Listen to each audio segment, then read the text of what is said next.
untuk melakukan sholat duha 2 rakaat. Bisa ditambah 4 rakaat, 8 rakaat, bisa juga 12 rakaat. Monggo terserah Bapak Ibu, terserah panjenengan. Kemudian tutup dengan sholat awwabin, ya, sholat taubah itu tadi. Jadi sholatnya Bapak Ibu sekalian cukup mendirikan sholat sunnah 2 rakaat. Niatnya usolli sunnatat taubah rakaataini mustaqbilal kiblati adaan lillahi ta'ala.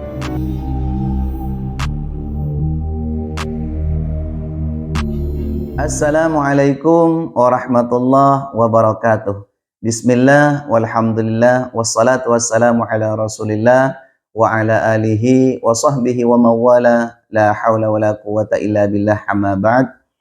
Bapak Ibu para ikhwatal iman yang senantiasa dicintai dan dimuliakan oleh Allah Subhanahu wa taala, dikisahkan pada satu ketika Imam Hasan Al-Basri ini didatangi oleh ketiga orang tamu Bapak Ibu, di mana ketiga-tiganya ini punya hajat dan keperluan yang berbeda.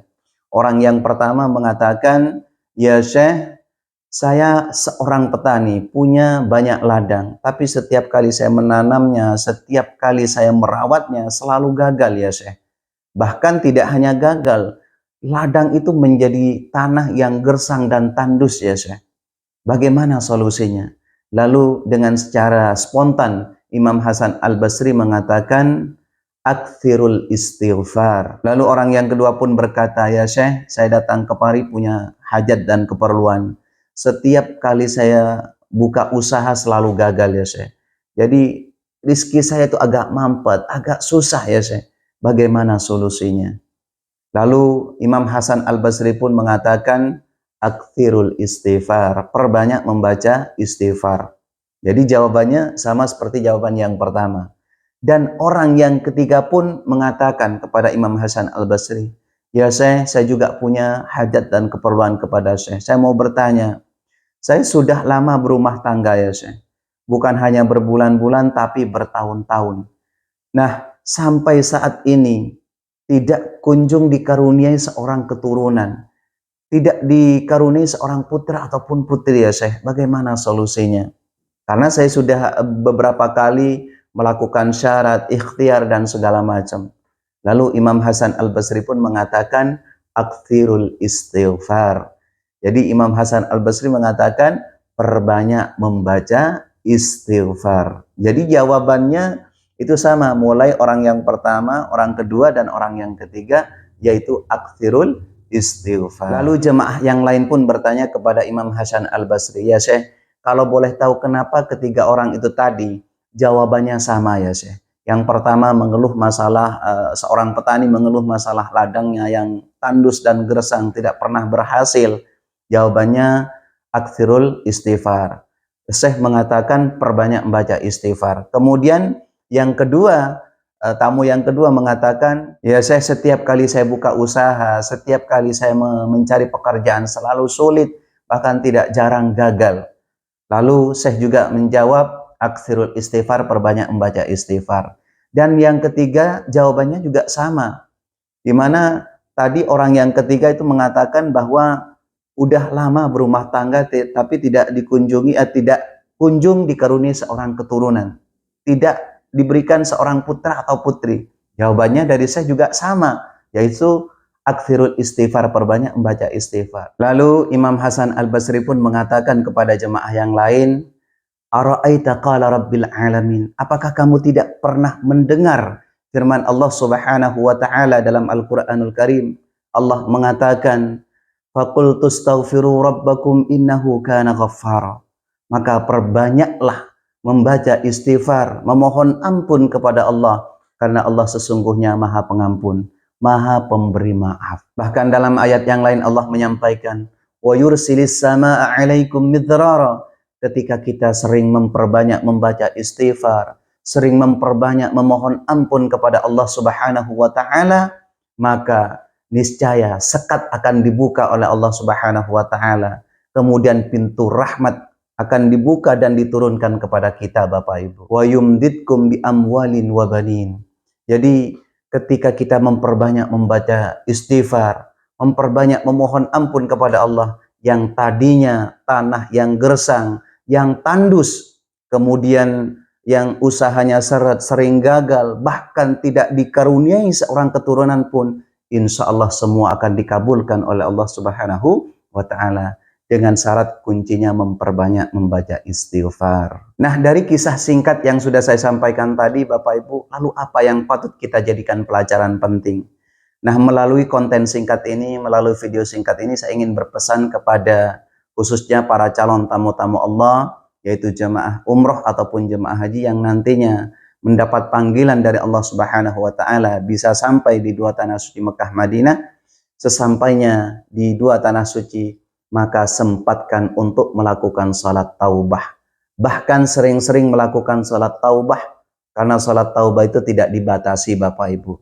Mau sehari sekali, mau sehari 2 kali, mau seminggu 3, enggak ada batas tertentu. Jadi monggo pada saat Bapak Ibu sekalian nanti ditakdirkan oleh Allah bisa melakukan umroh di mana, di dua tanah suci Mekah Madinah, bisa melakukan ibadah haji di dua tanah suci Mekah Madinah, sempatkan untuk melakukan salat taubah, karena pada hakikatnya di balik salat hajat itu ada rahasia Allah Subhanahu wa Ta'ala yang sangat luar biasa, yang terkadang hajat-hajat kita dipending, hajat-hajat kita tidak dikabulkan oleh Allah Subhanahu wa Ta'ala.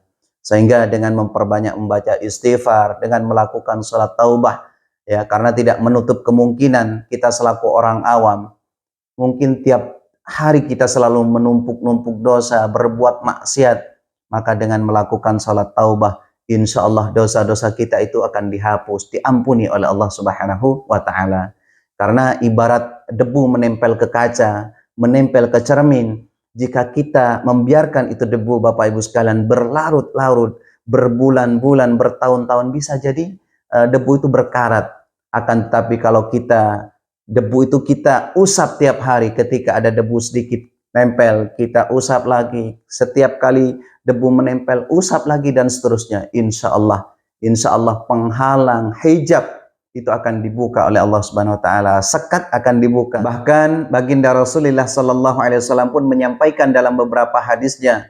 Salah satu diantaranya, qala Abu Bakrin Siddiq radhiyallahu ta'ala anhuma, sami'tu Rasulillah Sallallahu Alaihi Wasallam faqal, ma min abdin yudhnibu dzamban.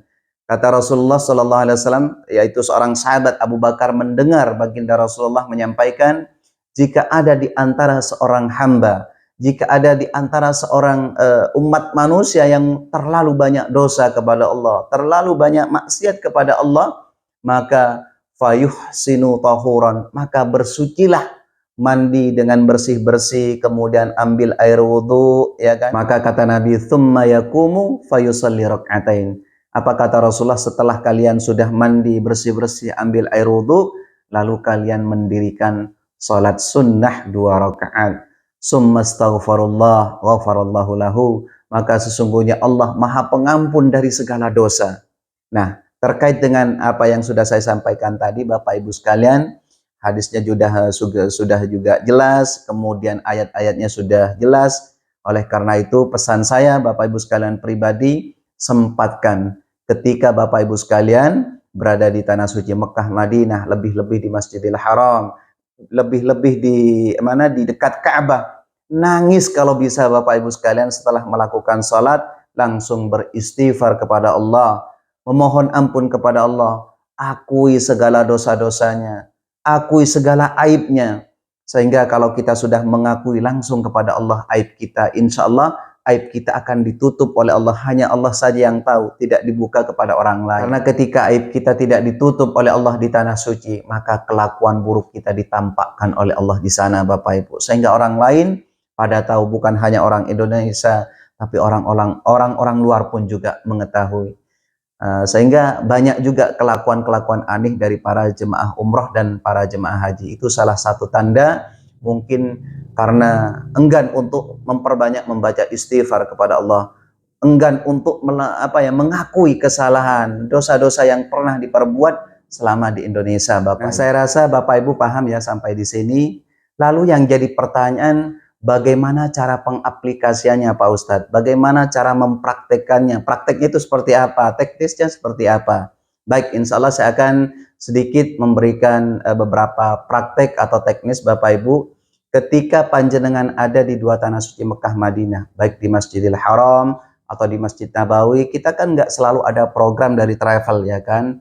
Mungkin ketika kita sudah sholat subuh langsung ke hotel sarapan, setelah sarapan kita langsung kembali lagi ke Masjid Nabawi atau ke Masjidil Haram ya kan, yang di Madinah di Masjid Nabawi, yang di Mekah di Masjidil Haram.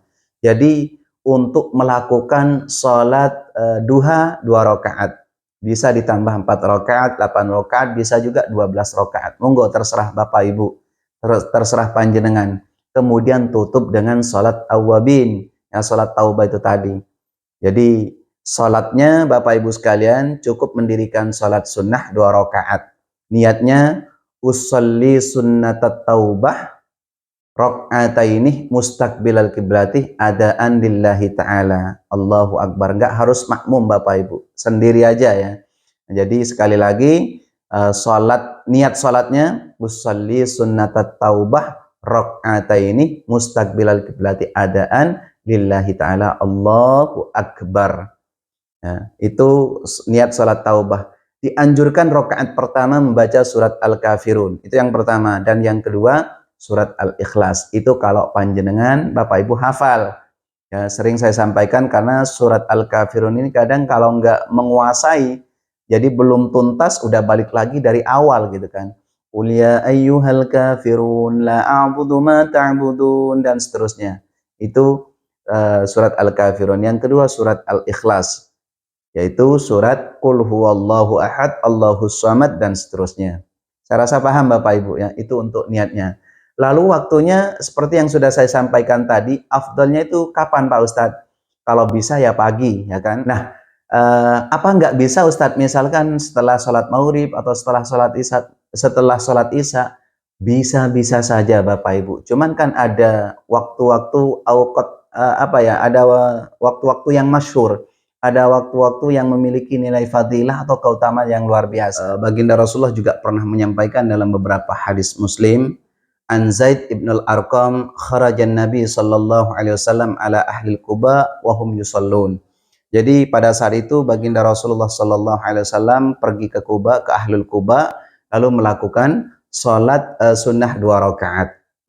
Faqala Nabi salatul awabin idza ramidatul fisal. Jadi waktunya itu kata baginda Rasulullah sallallahu alaihi wasallam ketika Rasulullah ada di Kuba melakukan salat. Jadi ketika anak onta itu udah merasa kepanasan. Jadi waktunya pagi hari lah ya, itu udah lumayan. Mungkin setelah panjenengan melakukan salat duha 2 rakaat langsung ditutup dengan salat awabin atau salat taubah. Saya rasa jelas Bapak Ibu ya.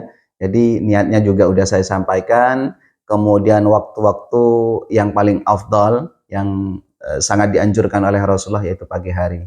Ini saja mungkin yang dapat kami sampaikan Bapak Ibu sekalian, sedikit atau sekelumit penyampaian dari saya, mudah-mudahan bermanfaat. Karena kadang juga banyak di antara jemaah umroh, jemaah haji yang kadang masih banyak bertanya mengenai niatnya, kemudian prakteknya seperti apa, seperti itu ya. Mudah-mudahan bermanfaat. Wabillahi taufiq wal hidayah. Wassalamualaikum warahmatullahi wabarakatuh.